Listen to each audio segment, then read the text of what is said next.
Hey oh, salut tout le monde, j'espère que vous allez bien. Aujourd'hui, je reçois Monsieur Patrick Allemand. Le vent murmure des vérités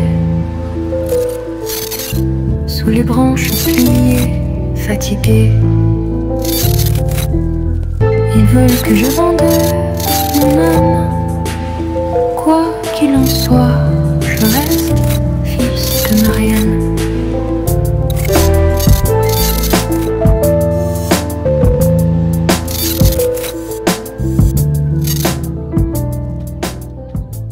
Monsieur Allemand, comment vous allez? Écoutez, je veux bien. Alors, Et vous? chaud. Comme tout le monde aujourd'hui, c'est pas original. Alors, une toute première question. Est-ce que Monsieur Allemand, vous m'autorisez à vous appeler Patrick? Oui, il n'y a pas de problème. Merci. Eh bien, écoutez, merci beaucoup Patrick. Alors ici, nous sommes où exactement? Donc c'est votre permanence? Ici, on est dans ma permanence de la rue Bavastro. D'ailleurs, les gens me disent on va à Bavastro parce que c'est un point de ralliement. Ça fait ça fait plusieurs décennies que je suis installé à cet endroit-là. Donc et j'en ai pas bougé. Donc on va dire que depuis 2008, enfin depuis l'époque, c'est vraiment cette adresse, c'est ce local. Ouais. Ça n'a pas bougé. Non. Alors, quelques questions vite fait. Donc Monsieur Patrick Allemand, 64 ans, donc en politique depuis maintenant pas mal de temps, vice-président du conseil régional de 98 à 2015, Oui. Conseiller municipal 2008, 2020, 2008, 2014, 2020 élections municipales. Oui. Et peut-être, on ne sait pas ça, peut-être 2026, on ne sait pas encore. Et non, on ne sait pas encore. On ne sait pas encore. Donc ça, pour l'instant, ça sera le mystère. Et en tout cas, je suivrai vos aventures sur les réseaux sociaux. Merci encore à vous. Alors, j'ai une première question à vous poser.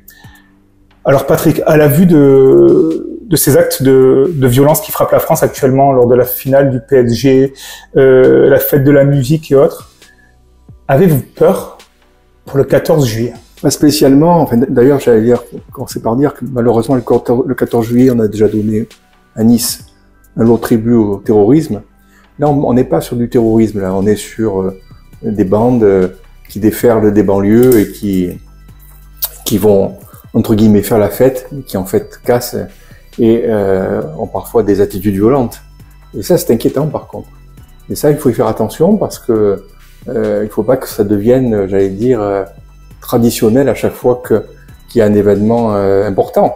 Le résultat de l'événement d'ailleurs ne compte peu là-dedans.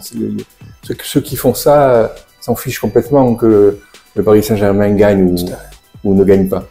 Et, il y a 2 ans, il y a eu le même problème avec la finale de la Coupe d'Europe avec les supporters de Liverpool. Bien sûr. Et ils se sont frités aux veines des banlieues. Tout à fait. Donc voilà. Outre ces événements populaires, hein, comment vous, Patrick, comment vous pourrez expliquer éventuellement la montée, cette vague de violence aujourd'hui que nous subissons partout envers les policiers, les pompiers, envers les enseignants? Oui, mais je vois que non seulement on le subit partout, mais en fait, c'est de plus en plus dangereux parce que il n'y a pas de limite à la violence. Ces jeunes-là sont totalement livrés à eux-mêmes.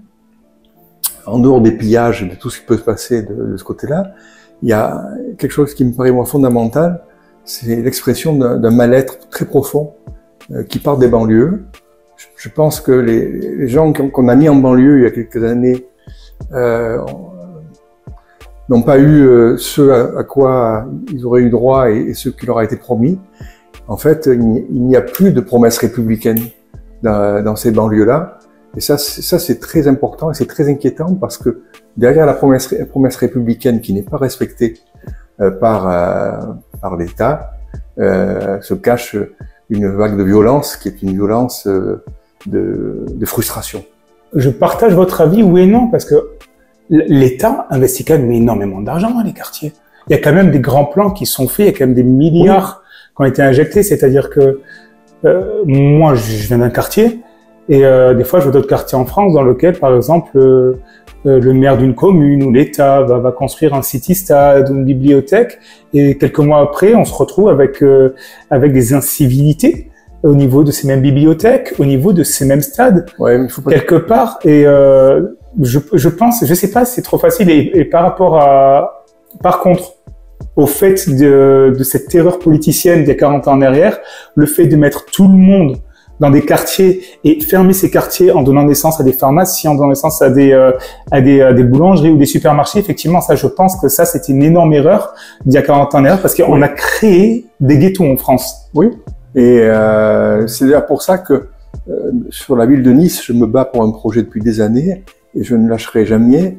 C'est la ligne 5 du tram qui doit desservir l'Ariane et la Trinité. Parce que précisément, l'Ariane illustre totalement les problématiques que vous venez de citer. L'Ariane, il y a énormément de services publics. Tout le monde dit à l'Ariane, il faut pas y aller, etc., etc. Mais en termes d'encadrement et de services publics, c'est de loin aujourd'hui le quartier de Nice qui est le mieux doté. Alors quand je dis ça, les gens disent, mais il est devenu fou allemand. Pas du tout. Vous allez à l'Ariane, vous avez un théâtre, le théâtre Ventura, vous avez une bibliothèque, Léonard de Vinci, vous avez un tas d'équipements publics, une poste encore, une antenne de France Travail. Donc tout ça fait que il y a, entre guillemets, à disposition une palette de services publics et de services culturels aussi, et d'accès à la culture qui est quand même très intéressant. Bon, qu'est-ce qui manque? Et pourquoi ça bute?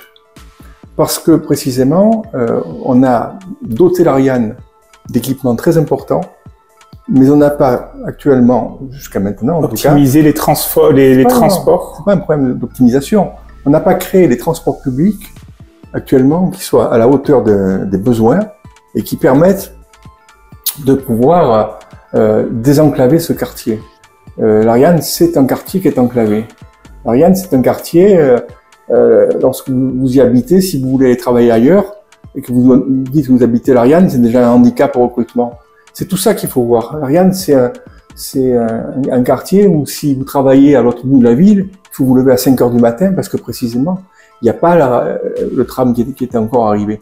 Donc moi, j'attends beaucoup de l'arrivée du tram à l'Ariane parce que je pense que c'est l'équipement à la fois nécessaire et symbolique pour montrer que l'Ariane, c'est Nice. Donc vous êtes pour une politique d'ouverture. Oui. On le voit qu'aujourd'hui, beaucoup d'hommes politiques parlent de choc d'autorité ou d'éducation. Alors moi, j'ai envie de vous poser une question directe. Personnellement, moi, je suis pour le retour du service militaire obligatoire. Parce que quand je vois aujourd'hui que certains jeunes adultes n'ont plus de cadre, des fois n'ont plus de respect envers les symboles de la République, je me dis qu'en fin de compte, le service militaire obligatoire permettait une réelle mixité. On pouvait y passer des diplômes, on pouvait y passer le permis, mais c'est surtout que tout le monde était logé à la même enseigne, au-delà de nos différences culturelles, religieuses ou autres. Moi, personnellement, je préfère qu'on enlève le SNU et qu'on remette les services obligatoires pour les hommes. Pas pour les hommes et les femmes, ça coûterait très cher. Pour les hommes de 18 à 25 ans, on serait sur 7,4 milliards. Le SNU, M. Attal veut le généraliser, on serait à 6 milliards pour 800 000 enfants, sauf que le SNU a été épinglé par la Cour des comptes. Qu'est-ce que vous pensez de cette idée? En tout cas, c'est une idée qui se discute dans différents cercles de réflexion et dans les partis politiques. Bon, c'était une promesse à l'époque de la gauche, l'abrogation du service militaire. Et donc, c'est sous Lionel Jospin et Jacques Chirac. Tout à fait. 95, 96. Que finalement, le service militaire a été abandonné. Et avec cet abandon, on se rend compte quelques années plus tard qu'en fait, on a une difficulté majeure, c'est qu'il y a pas mal de jeunes qui n'ont pas intégré ce qu'était la République. Tout à fait. Et qui doivent absolument être repris en main parce que la République, elle a besoin de tous ses enfants. Effectivement. Et elle n'a pas besoin d'avoir des jeunes égarés, en grande quantité en plus, parce que c'est un facteur déstabilisant et déstabilisateur. C'est important ce que je dis parce que il y a les questions qui sont liées à la sécurité derrière. Et aujourd'hui, on dit toujours oui, mais on l'avait dit tout à l'heure, on a recruté malgré ça. Le problème de la sécurité, c'est que nous sommes confrontés à plusieurs phénomènes. D'abord, il y a la montée de tout ce qui concerne les trafics de stupéfiants. Effectivement, le narcotrafic, Le narcotrafic et le trafic d'armes, c'est à 2 pas de chez nous. Hein. Moi, j'ai été élu, vous l'avez pas dit tout à l'heure, mais j'ai été élu conseiller départemental. Autant pour moi. Pardon? Autant pour moi. Non, c'est pas grave. Donc j'ai été élu dans ce canton. À l'époque, c'était un canton qui était le 12e canton. Mais les jeunes, je les voyais. On avait monté un city park au quartier des Liserons, là-bas, au 328, là où c'était le plus difficile. Bien sûr. Et puis, petit à petit, je me suis rendu compte que je les connaissais plus, ces jeunes. Donc, il y a un changement, il y a un cap, il y a eu l'arrivée de la drogue. Il y a eu un changement avec l'arrivée de la drogue. Il y a eu un changement incontestable dans les quartiers. Ça, c'est clair. Et c'est donc là-dessus qu'il faut réfléchir pour essayer de trouver des réponses adéquates, parce que ce qu'on a essayé jusqu'à maintenant n'a pas abouti à grand-chose. Je veux bien qu'on fasse des opérations Place nette, mais l'opération Place nette, au bout d'un moment, 3 jours après, c'est fini. Donc seriez-vous d'accord avec moi pour dire que tout simplement, Place nette, ce sont des plans de communication qui permettent à un certain laps de temps de montrer au peuple français que nous faisons quelque chose. Mais en fin de compte, à l'arrivée, moi j'aimerais bien tourner à Marseille là-bas, voir si la place est toujours aussi nette. Non, on sait très bien que ça se passe. On sait très bien que non. Voilà, donc il y a cette question-là qui est importante. La deuxième question qui est importante, c'est le logement. Nous sommes actuellement dans une crise du logement sans précédent. Effectivement. Et beaucoup de gens se retrouvent sans logement, avec des familles qui aujourd'hui n'arrivent plus à décohabiter, qui habitent sur un appartement sur 2 voire 3 générations. Il y a un surpeuplement des logements sociaux, parce que ça n'a pas été pendant des années la priorité de la mairie, c'est moins qu'on puisse dire, et qu'aujourd'hui on a entre 27 et 30 000, selon les estimations, demandes de logement social qui sont en instance, en attente. C'est colossal. Et d'ailleurs, on pourra même pas, j'allais dire, régler cette question uniquement par du logement social. La bataille pour l'accès au logement de tous, ça va être une bataille mesure par mesure. Donc, on va travailler sur les questions liées au développement exponentiel des Airbnb, et ça va pas non plus. Donc, on peut travailler sur l'encadrement des loyers, on travaille sur la surévaluation des immeubles. Enfin, il y a des tas de choses sur lesquelles il faut travailler, parce que c'est la conjonction de tous ces efforts qui permettra de s'en sortir. Tout à fait. Pas uniquement le logement social, malheureusement. Alors, par rapport à ça, je vous rejoins aujourd'hui. On a l'exemple, Moi, j'ai combien d'amis autour de moi? Le couple bat de l'aile, ça vient se séparer entre 40 et 45 ans. J'ai beaucoup d'amis qui ont la chance d'avoir des parents et qui se retrouvent dans l'obligation d'aller chez leurs parents, parce qu'aujourd'hui, les logements en France sont devenus beaucoup trop chers. Sur un salaire des personnes moyennes, une personne qui travaille, le loyer peut correspondre à plus de 50 voire 60% d'un salaire. Oui. C'est-à-dire qu'en fin de compte, aujourd'hui, en France, les Français qui travaillent, pour la grande majorité, ne sont là que pour payer le DF, le loyer, les taxes. Oui. Aujourd'hui, en France, le peuple ne s'enrichit plus. Et moi, ça, c'est quelque chose que je trouve extrêmement grave. Il n'y a pratiquement plus de... les loyers ne sont pas encadrés. Tant que les loyers ne seront pas encadrés, le Français moyen, lambda, comme moi, qui travaillons, c'est simple. On ne va pas s'enrichir. On va travailler pour essayer de garder la tête hors de l'eau. Et ça, c'est une situation, malheureusement, que vous relevez, que je relève aussi. Et je pense qu'à la vidéo, beaucoup de gens vont réagir parce qu'effectivement, ça, c'est une réalité. Et c'est pas possible. Quand on travaille, moi, je pars du principe où vous travaillez, vous devez vous enrichir. Ah oui, mais le problème qui est aujourd'hui, c'est, on ne peut plus raisonner sur le pouvoir d'achat. Moi, je raisonne souvent sur le reste à dépenser.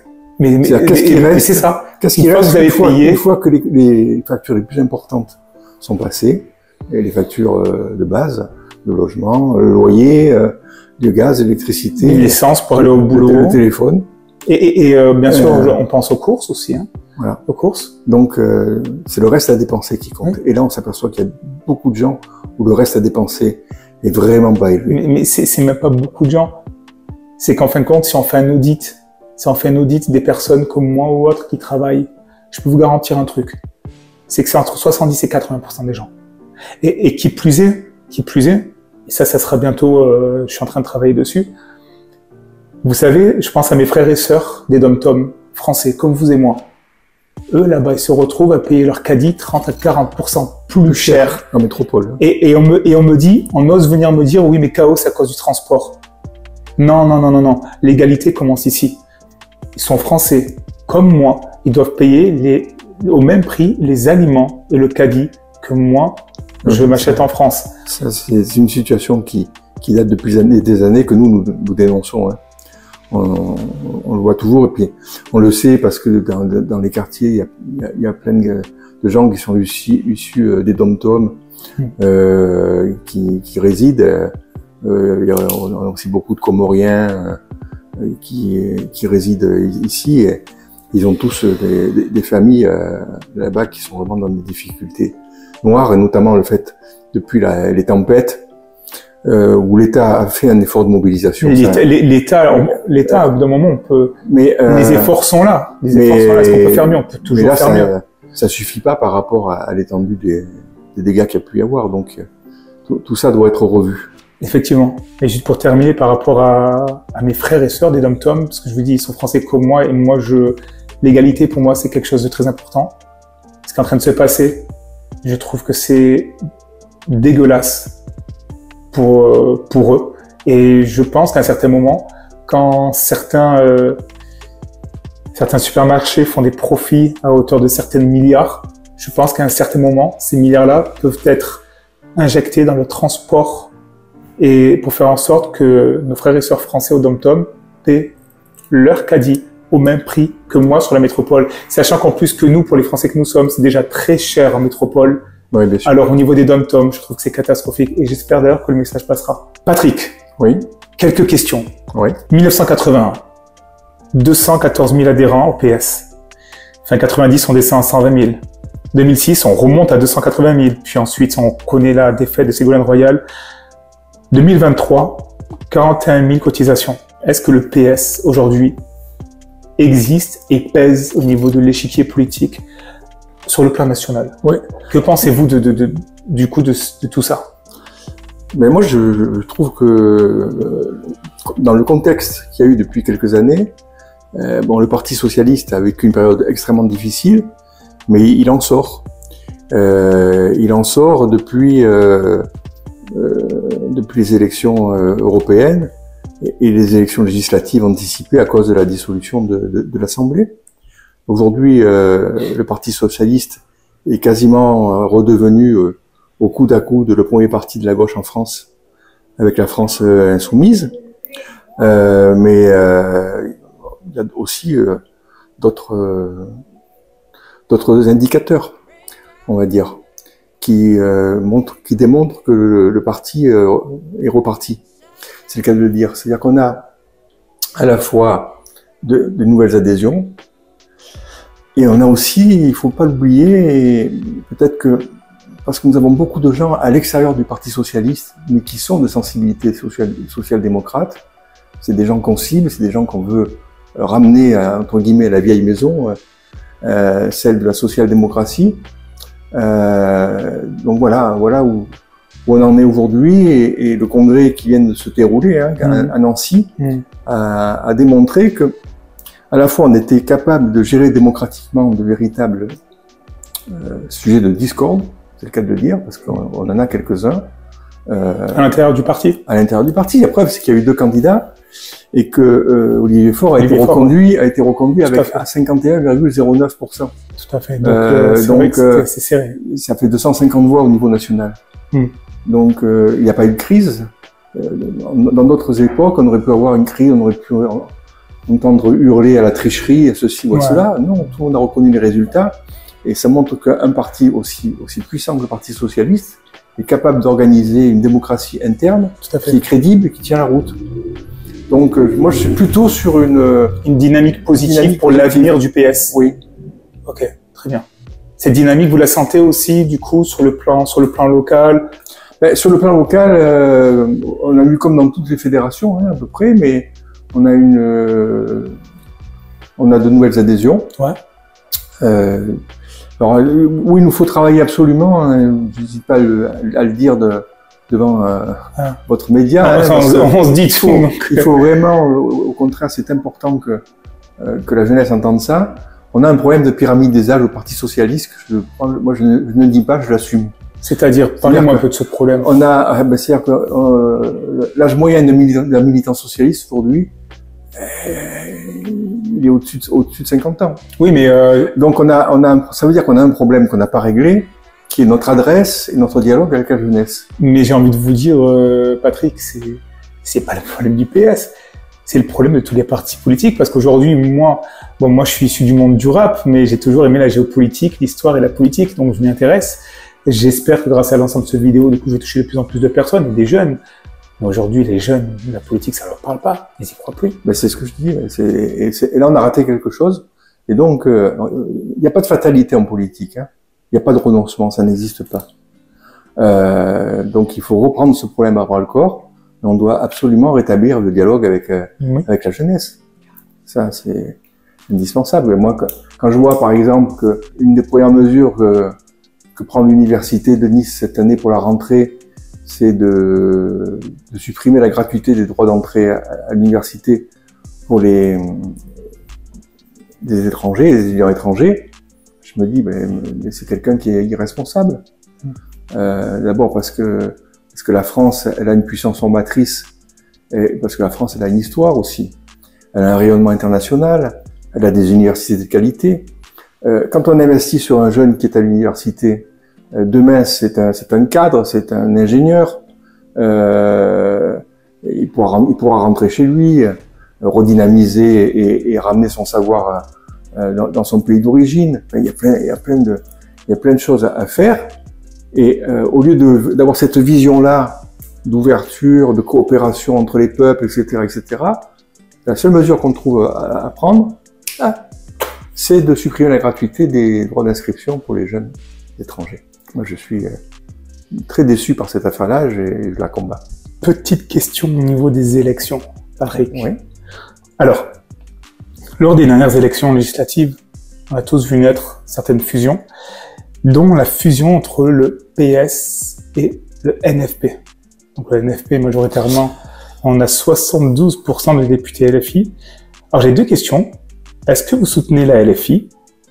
Et êtes-vous prêt à fusionner à nouveau avec la France Insoumise? Ça a été une des questions principales du congrès des partis socialistes. Ah ben voilà. Et elle n'a pas été tranchée. Eh ben, on va la trancher vous et moi en privé, je peux vous checker. Parce que moi, c'est une question, je vous fais un petit check, parce que moi, c'est une question que je me pose. Parce que moi, j'ai vu cette fusion, j'ai vu d'autres fusions. Moi, je me pose cette question, est-ce que vous soutenez la LFI? Et demain, est-ce que vous êtes prêt à fusionner à nouveau avec le parti de Jean-Luc Mélenchon? Je ne soutiens pas la LFI. Ce que je reconnais, c'est que ce qui s'est passé après la dissolution et donc les élections législatives anticipées, l'accord qui a été passé, qui était l'accord pour un nouveau Front populaire. Exactement. Où il y avait 4 partenaires. Oui, tout à fait. Le PS. Il y avait le PS. Les écologistes. Il y avait les écologistes. Il y a la gauche démocrate et républicaine. Tout à fait. Ça faisait 193 députés. Ouais. Mais la LFI était représentée majoritairement avec 72 députés. Tout à fait. Voilà. Le problème de la LFI aujourd'hui, c'est un problème qu'ils doivent régler entre eux. C'est qu'est-ce qu'ils font et comment ils utilisent Jean-Luc Mélenchon au niveau du débat national, puisque on sait que Mélenchon, lui, il n'a qu'une idée en tête, c'est d'être le nouveau candidat. Donc on ne va pas aller soutenir la LFI, alors que nous-mêmes, au congrès du Parti socialiste, on s'est majoritairement, en tout cas sur un point entendu, qui est le fait que on puisse espérer avoir un candidat socialiste à l'élection présidentielle, parce que c'est Olivier Faure, naturellement. Olivier Faure, il a sa légitimité, il est premier secrétaire du parti, mais il n'y a pas que lui qui a une légitimité. Il y en a d'autres. C'est-à-dire que vous serez prêt en interne au PS à faire une élection en interne, une primaire? Alors ça se prendra peut-être pas la forme d'une primaire, parce que la primaire a laissé un goût amer, on va dire, la dernière fois, parce que précisément elle a été faussée par des gens qui sont venus voter majoritairement pour quelqu'un, pour Mélenchon, il faut le dire, hein, pas de problème, et qui l'ont fait pour éliminer le candidat social-démocrate. Mais moi, je dis toujours, j'ai pas d'ennemis à gauche. Hein, j'ai des concurrents, des rivaux, mais j'ai pas d'ennemis à gauche. Donc, je refuse jamais de discuter avec des forces de gauche. Mais par contre, je trouve que c'est fort, Patrick, de votre part, de dire ben non, moi je soutiens pas la LFI, alors que du coup il y a quelques mois derrière, aux législatives, il y avait Laure, oui, c'est ça Laure qui se présentait, oui. Je crois, Quignard. Oui, Laure je Quignard. crois que c'est la première circonscription, je crois. Enfin, Non, c'est la troisième, excusez-moi, ouais. Et qui a fait donc cette fusion avec la LFI. Donc oui, elle a fait surtout une fusion avec les électeurs de Pradal, qui se sont massivement reportés sur Laure, qui aurait pu gagner d'ailleurs, hein, parce qu'elle fait 48%, c'est un score excellent, et notamment excellent pour un socialiste. C'est pour ça que je vous dis que je suis pas si pessimiste. Donc, oui, vous sentez. C'est une dernière question quand même. Moi, j'ai envie de vous la poser. Moi, j'aime même poser un peu toutes les questions. Après, je verrai si j'ai envie de répondre. Si vous n'avez pas envie de répondre, alors, mais non, tranquille, vous n'avez pas envie de répondre, vous ne répondez pas. Alors, si vous voulez, Patrick, je trouve que la LFI parle énormément de ce dramatique conflit qui frappe actuellement le Moyen-Orient, mais concernant le peuple ouïghour et cette répression menée par le régime chinois envers le peuple ouïghour, qui est un peuple majoritairement musulman, on n'entend rien, alors que cette répression a été condamnée de génocide, crime contre l'humanité en janvier 2022. On a un silence total des membres de la LFI. Alors, c'est un truc, moi, je comprends pas. En tant que, moi, je suis un petit mec du peuple, j'arrive pas à saisir pourquoi un silence comme ça de la part de la LFI au niveau du peuple ouïghour. Ça, franchement, il faut aller leur poser la question. Ça vous choque? À eux. Est-ce que ça vous choque? Ça m'étonne. C'est pas que ça m'étonne. Vous êtes conscient de ce qui se passe? Oui, ça m'étonne. Enfin, Mélenchon on a parlé à un moment donné, mais à un moment donné, on peut en toute logique, dire que c'est pas la priorité du moment, on va dire, pour beaucoup de dirigeants politiques. Alors, je sais pas comment dire ça, mais aujourd'hui, il y a la question palestinienne qui est très très forte, avec un génocide qui chaque jour se perpétue, malgré les condamnations de l'ONU, malgré les interventions de plusieurs puissances diplomatiques, etc. On n'y arrive pas. Il y a la question iranienne qui n'est pas réglée, contrairement à ce que dit Donald Trump. Il y a le conflit aussi. Il y a le conflit entre la Russie et l'Ukraine. Mais moi, excusez-moi, j'ai vraiment du mal à saisir. C'est-à-dire que moi, je le dis, hein. Moi, quand je pleure un être humain, je pleure un être humain. Oui, bien sûr. Et je regarde en aucun cas la religion de l'être humain. Je ne regarde pas son niveau social ou sa couleur de peau. Et ce que je vois, c'est que le peuple ouïghour est en train de mourir. On l'a reconnu à l'Assemblée nationale. Oui. Aucun bateau direction après, la Chine pour soutenir le peuple ouïghour. Je trouve que c'est... Après, je vous dis vraiment la question, il faut que vous la posiez à la France Insoumise. Parce que... c'est génial parce que vous savez, j'ai contacté la LFI, oui. J'ai contacté aussi Olivier Salerno, oui, c'est ça. Oui. Voilà, donc pour l'instant, la LFI a vu mon message sur Messenger, je n'ai reçu aucune nouvelle. Monsieur Salerno n'a pas vu mon message. Je vais essayer, bientôt je repars sur Paris, donc je vais carrément essayer d'avoir des députés. Moi, je rêve en tout cas de débattre avec des députés à LFI. Je vous avoue que c'est un rêve, que ce soit Louis Brouillard, Sébastien Delogu ou peu importe. Mais je voulais quand même vous poser la question pour voir si vous avez des éléments de réponse, parce que moi, je n'en ai pas. Vous voyez, c'est quelque chose sur lequel... Delogu, par exemple, moi, il ne me fait pas rêver du tout. Mais moi, c'est pas le seul à me pas me faire rêver. Non, mais parce que, je veux dire, il est en train de construire une liste qui peut nous faire perdre Marseille. Et Marseille a besoin d'une gestion de gauche.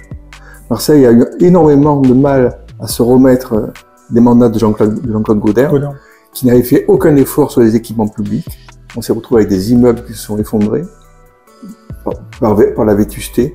On s'est retrouvé avec un plan école qui va coûter plusieurs milliards, parce que il y a des écoles où il y avait même plus de vitres dans certains quartiers.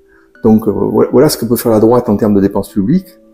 Et donc, quand vous me dites Delogu, je vous dis franchement, c'est quelqu'un qui portera une lourde responsabilité si demain la gauche perd Marseille. Je comprends. Après, c'est vrai que moi, je m'arrête plus aux députés. C'est-à-dire que moi, je le cache pas, et les gens le savent, quand j'envoie des mails, des présentations, d'interviews, pareil, vous m'avez répondu d'une façon, alors franchement super sympa, vous m'avez ouvert les portes comme d'autres politiciens, c'est génial. Aujourd'hui, je vous le dis, les seuls dont je galère, c'est les LFI. Je les aurai en interview, mais on sent qu'il y a une gêne. Et je trouve ça dommage. Patrick, que pensez-vous de l'ADN du mouvement Lève-toi? De toute façon, je pense que bon, tous les projets qui vont dans le sens d'un renforcement des valeurs républicaines, aujourd'hui, doivent être regardés avec intérêt. Parce que je persiste à dire qu'il y a quand même aujourd'hui des endroits, et c'est pas du tout la propagande politique, hein, je suis pas là pour ça, mais il y a des quartiers qu'il faut absolument récupérer et qu'on peut pas laisser partir à la dérive, parce qu'à terme, c'est un danger et c'est aussi une insécurité qui touche de plein fouet, toujours pareil, les plus modestes, les plus pauvres. Quand il y a des fusillades, etc., ça se passe dans les cités. C'est là qu'il y a une gamine qui s'est pris une balle perdue alors qu'elle révisait tranquillement ses examens. Ben, je veux dire, on peut pas laisser ce type de phénomène se développer en France. Donc c'est la priorité. Et de ce point de vue-là, le mouvement que vous animez, que tu animes, me paraît une initiative intéressante. C'est pour ça que j'ai répondu oui. En tout cas, ça me touche. Ça me touche, et moi, ce qui me touche, c'est que peu importe votre étiquette politique, à l'ensemble des politiques à qui je parle, ou même des sportifs, des acteurs ou des artistes, pour l'instant, on rassemble. Ça rassemble. Et c'est ce que j'ai voulu faire à un certain moment. Qu'on revienne sur l'humain, sur notre amour, sur l'empathie, et qu'on trouve des solutions maintenant. Parce que moi, en tant que père de famille, j'imagine que aussi vous êtes un papa avant d'être un homme politique, à un certain moment, il est hors de question de laisser cette France à vos gamins, à mes gamins et à tous les enfants de France, cette violence. Ça fait des années qu'on voit les choses monter, ça fait des années qu'on ne voit rien. La seule chose que nous voyons augmenter en France, c'est la violence, l'inflation et le taux d'abstention lors des élections. Et à un certain moment, moi, j'essaie, grâce à ce média, de toucher des jeunes. L'abstention, sois prudent sur l'abstention. 29% au second tour des présidentielles, ce n'est pas normal, Patrick. Oui, non, mais par contre, on a vu un regain de participation aux dernières élections législatives qui a surpris tout le monde. Mais j'espère que ça va continuer. Donc, il y a un moment où peut-être les Français ont envie de politique. Oui. Hein? Donc, si ça se confirme, c'est un moment qu'il faudra saisir, parce que là, ça peut changer beaucoup de choses. Bien sûr. Et je pense, vous savez, avec le mouvement Lève-toi, c'est parti d'une vidéo chez moi qui a fait plusieurs millions de vues. Aujourd'hui, j'ai des centaines de milliers de personnes à travers les réseaux qui poussent derrière pour que ça augmente. Parce que oui, les Français ont envie de politique, mais je pense que les Français ont simplement envie de retrouver la France de nos grands-parents, dans laquelle on se retrouve avec une France apaisée, dans laquelle on peut un peu s'enrichir. Et surtout vivre ensemble et arrêter d'avoir des personnes qui essaient de manipuler ou surtout de diviser les gens. Alors Patrick, 2026, pour l'instant on ne sait pas. Admettons demain, hop là, vous arrivez à la mairie. Quelle est votre première mesure? Ma première mesure, c'est ma toute première, c'est d'entamer un tour de tous les services de la mairie pour rencontrer ces milliers de fonctionnaires territoriaux, à la mairie ou à la métropole, qui font avancer la machine, et leur dire que s'il y a eu un changement, c'est un changement qui a été démocratiquement voulu par le peuple de Nice, et que je compte sur eux pour traduire ce changement en véritable stratégie politique nouvelle pour la ville. Très bien. Bon, en tout cas, moi je vous remercie pour votre accueil, parce que vous avez été franchement cool, et dans votre local, je vous avoue qu'il fait super bon. Alors, Patrick, maintenant, c'est la minute libre. Donc, comme à mon habitude, la minute libre, et ça vous le verrez lors de mes émissions, je mets toujours mon petit chronomètre sur ma montre. 3, 2, 1, Monsieur Allemand, c'est à vous. Eh bien, bonjour à tous. J'ai reçu avec beaucoup de plaisir Chaotique dans ma permanence pour évoquer les grandes questions qui aujourd'hui agite et occupe le monde politique, parce que nous avons tous un souci commun qui est celui de redresser la France, de redresser nos métropoles, parce que nous avons besoin de faire en sorte que demain, le pays soit apaisé. On ne peut pas se permettre d'avoir une France qui soit coupée en deux, une qui travaille, qui est la France du travail, et puis une des quartiers qui est beaucoup plus en difficulté. Donc nous avons des efforts importants à faire de ce point de vue-là, et c'est tous ensemble que nous pourrons y parvenir. Et dans ce cadre-là, le mouvement de Chaotique est une initiative extrêmement intéressante, et c'est pour ça que je lui ai dit oui lorsqu'il m'a demandé si j'acceptais un interview.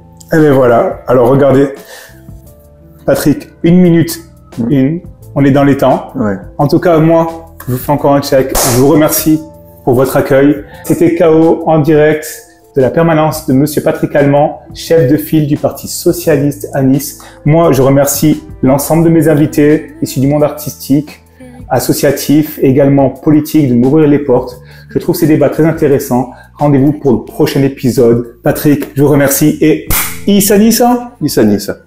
Issa Nissa. Ciao l'équipe.